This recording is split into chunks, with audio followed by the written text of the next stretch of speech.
So ഇതിൻ്റെ application എന്ന് പറഞ്ഞു കഴിഞ്ഞാൽ വൈഡാണ്. കാരണം ഒരു മാനുഫാക്ചറർ തൻ്റെ പ്രോഡക്റ്റ് കസ്റ്റമറിലേക്ക് ഏറ്റവും ഭംഗിയായിട്ട് എത്തിക്കാനായിട്ട് സഹായിക്കുന്ന ഒരു പ്രോഡക്റ്റ് തന്നെയാണ് ലേബലിംഗ് മെഷീൻസ്.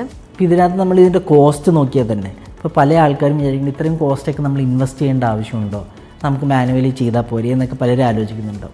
ഇതിൻ്റെ ഒരു ഡിഫറൻസ് വരുന്നത് എങ്ങനെയാണെന്ന് വെച്ചാൽ ഒരു മാനുവലി ഒരാൾ ഒരു ലേബിൾ നമ്മളുടെ ബോട്ടിൽസിനകത്തിട്ട് ഒട്ടിക്കുമ്പോൾ ഉണ്ടാകുന്ന ഡിഫിക്കൽട്ടീസാണ്. ഒന്ന്, ഒരു മിനിറ്റിൽ നമുക്ക് എത്ര ബോട്ടിൽസ് ഒട്ടിക്കാൻ പറ്റും?